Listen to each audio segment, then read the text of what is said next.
Lianna, thank you so much for coming onto the podcast. Please introduce yourself. Hi, thank you so much, Tyron. My name is Lianna, and I am the Head of Research and Acquisition at Freedom Property Investors. Fantastic. All right. Well, Lianna, firstly, let's get you to just say your full name.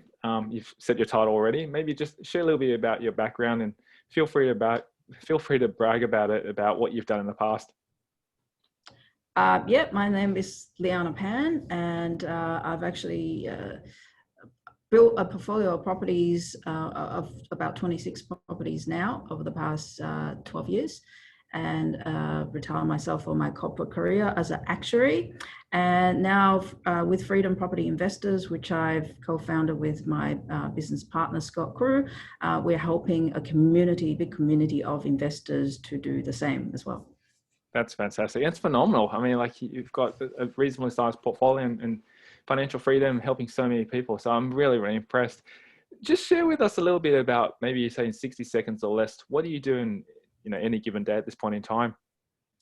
Yeah, a typical day will look like, I mean, data plays a big part in my day. So I work, for example, last night I would have yesterday spent a lot of time on learning about the budget and the implications that it have on the economy and the property market. So I do a fair bit of reading and research in a day, and then also I have a research team that help me assist me with all of that stuff. So I work with them in a day-to-day basis, and negotiations is also a big part of my day as well, which is something that I really enjoy. So to get fantastic deals for our members. So that will probably be a typical day for me. That's amazing. And there's so much data, especially in this information overload world.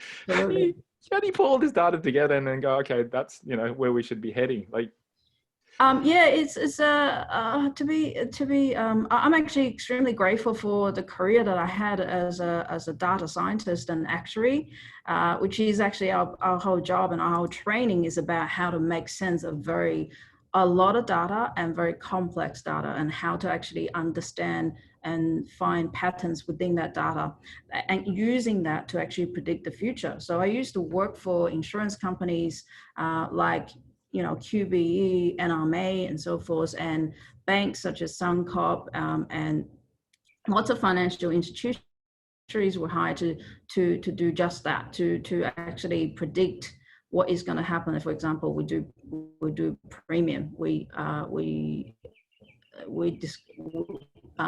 help insurance companies set the right premiums for motor insurance, home content insurance, for example. So a lot of modeling is involved, and understanding data is a big part of our role. So that skill set really has helped me enormously when you can apply that to any context, and I decided to apply that to property.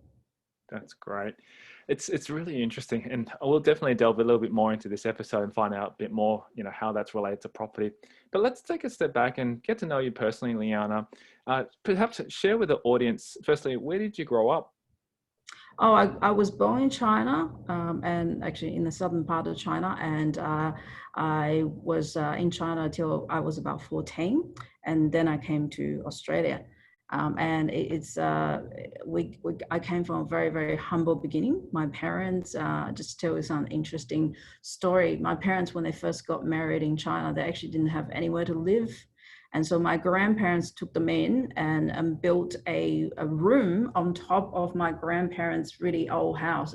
I don't know your background, but it's like there was no permit, nothing like that. We just built like a makeshift room, and my parents thought it was going to be temporary, but I ended up growing up there. I spent probably over 10 years there, and I had a great childhood. I mean, my parents gave me everything they could, but probably I didn't understood, that was what poverty meant until much later on in life. But that was our beginning. I still remember as a little toddler, I was playing in that room, running around in that room, and I remember feeling that the building was shaking.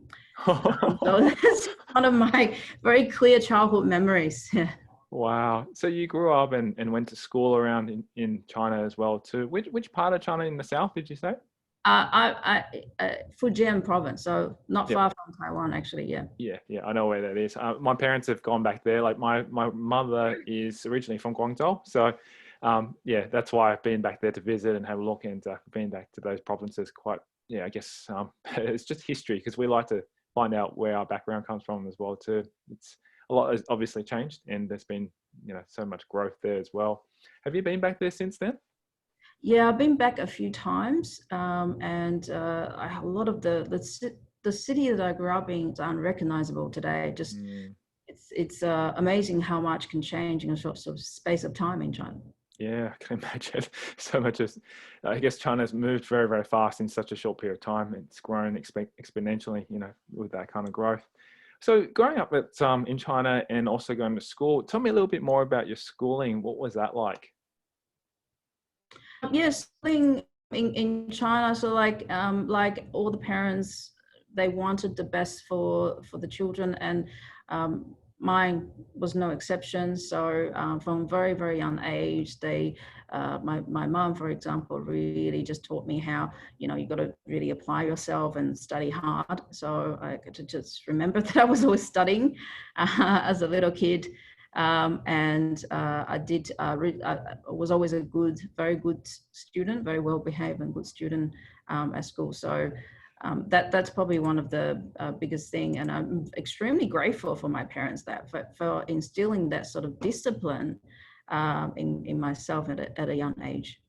Yeah, that's really interesting. And I think it's very common, I guess, from what I hear. A lot of, especially friends who have come from China, they've also had that strong upbringing and also a sense of strong discipline. To study really hard and then get into where they was. So by 14, when you came to Australia, would that be sort of around that high school time already? You already been in high school? Yeah, I started high school in China, Yeah. and then I was obviously halfway through that, I came to Australia and had to study a whole new language. Went to language school for about a year before enrolling in the mainstream high school. So it was a very interesting and difficult time transitioning. But I guess it's the same most migrant children will go through. So yeah. Mm. And do you know why your parents and your whole family migrated to Australia? Yeah, so this goes back to the like my parents really wanted to create a better financial future, and provide me with more opportunity. I'm a single child, so provide me with more opportunities in the future. So when I was 7, my parents made the really tough decision to send my dad out to Australia. They had to borrow money from friends and family to send him out, and they basically had uh, like my dad worked extremely hard in Australia. It was we didn't see him for 7 years. Like we didn't Wow. literally not come back for 7 years, and he would be working like 3 jobs just to save up as much as he possibly could and send all the money home. So it was a very difficult time, challenging time for our family. And I always remember, like, one of the things I always remember was that my dad would write letters home all the time.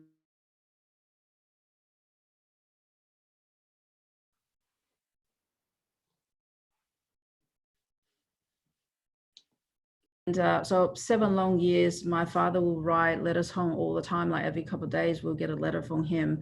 And my mom will actually, read it to herself first, but then read it to the whole family. So that was kind of like a ritual for us, for me growing up. And I will often catch my mom every now and then just reading the letters and crying to herself. So really, it was tough time, especially for my parents. There was just so much sacrifice. I think in today, I can't imagine I can't imagine sacrificing so much today. But this is something that I guess my parents' generation go through.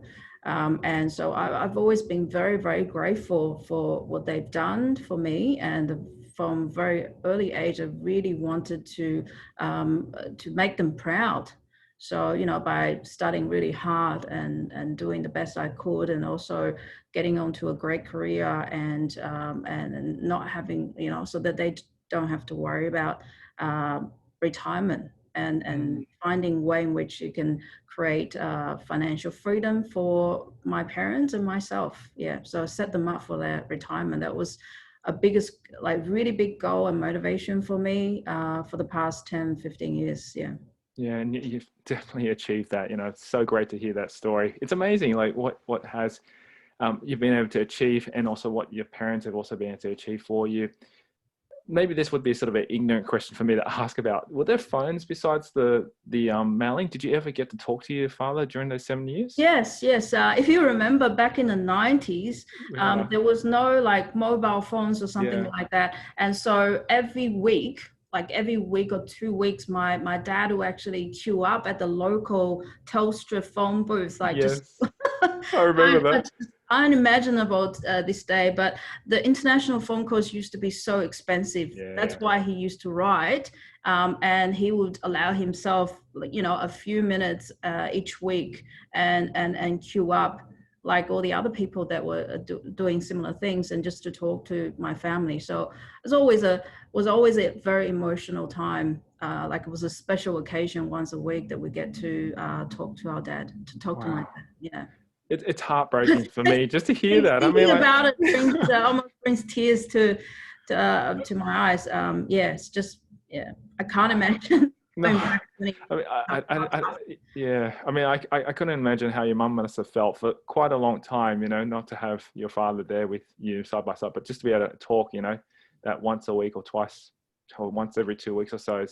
It's quite touching to be able to hear that story as well. Yeah, So, absolutely. And if you look at my parents today, they are still so in love after 40 years of marriage. It's incredible. And because they've been through so much together, that, it actually forms an incredibly strong bond. yeah, amazing. I love that story. This could be a love podcast, a love story relationship podcast. Oh, amazing. So, what I would love to hear about then is when you migrated to Australia, you got to reconnect with your father.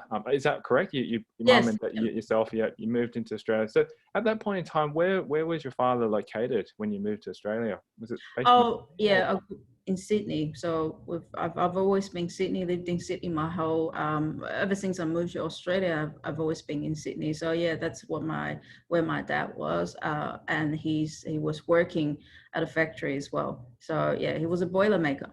Oh, okay. Well, explain to me. Probably I haven't heard Boilermaker for a long, long time, but maybe some of the audience might not even know what that is. But explain to people what kind of job is that? It's like welding. Hmm. So you put like it's usually big steel works. I think I can't remember the factory that he used to work for a very long time, and he was like big industrial beings, or industrial sort of. I can't really remember a lot of what he used to do, but that's that's the work that he used to do. Lots of manual labor, like very heavy lifting, lots of that stuff. So was tough. It was tough for Was him. tough, yeah.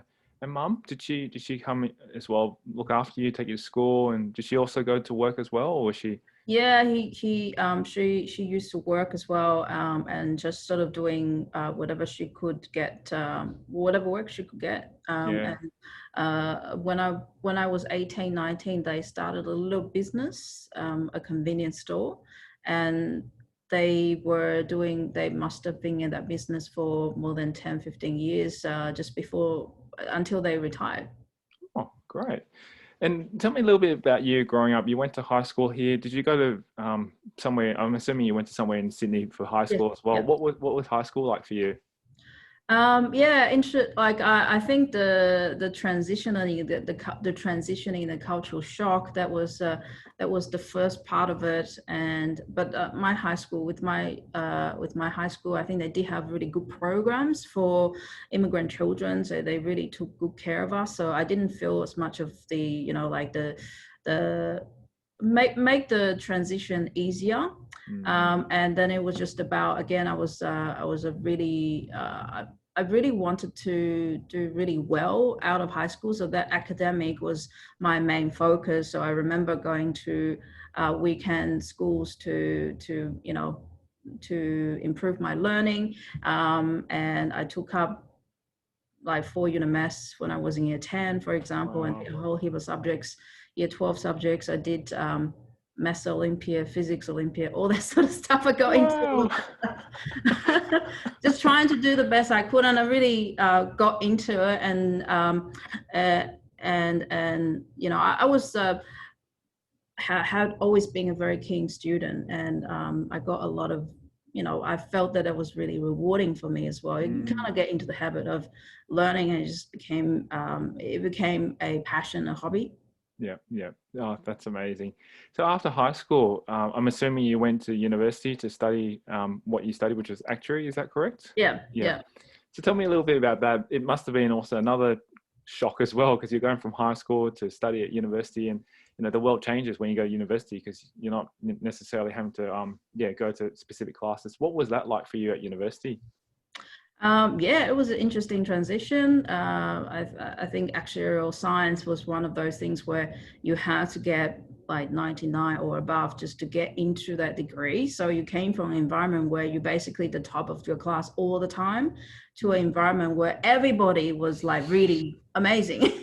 And so you were competing with that. And so that was a bit of a shock. That took Yeah. time to transition. But also because I was very competitive, I wanted to you know, it just really made me step up so at university, I also set myself a goal that I really wanted to get myself started on, you know, save as much as I could as well. So I was also working 3 part-time jobs Wow.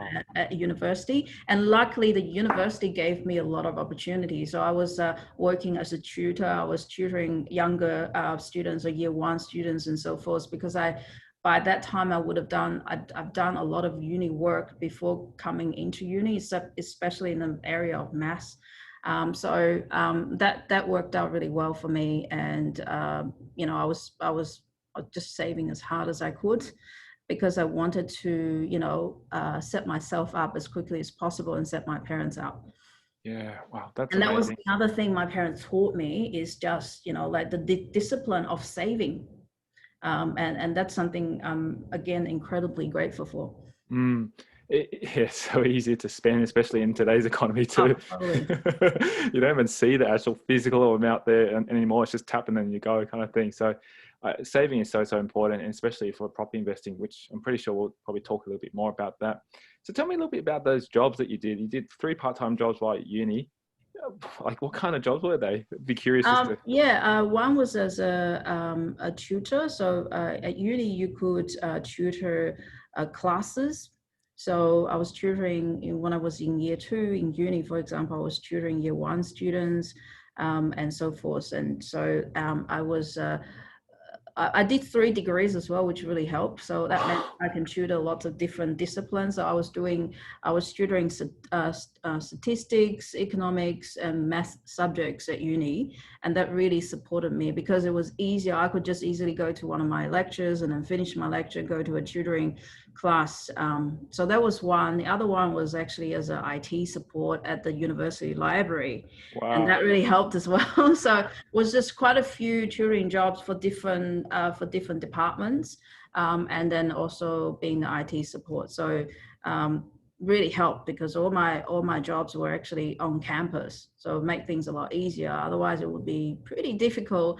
At one stage, I think in year 2, I was thinking I was doing about 60-hour days, 60-hour weeks, Wow. and I wouldn't be able to do that if it wasn't on campus. So Yeah, I was going to say, imagining the amount of traveling time you would have had to go oh from job to yeah. job. That's phenomenal. I mean, and I'm like, how did you manage to fit in 3 degrees over your? That's Oh, amazing. don't ask me that question. I was just basically a massive nerd. So Okay. How that's the long were best way to you? describe it. Oh, you've done exceptionally well, though. I mean, how long were you at university for?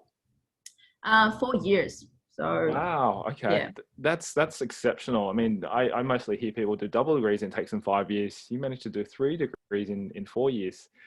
So you're obviously, you know, at that level that you're able to absorb these things very quickly and be able to, you know, put them through. Oh, I cram a fair bit of stuff in. That's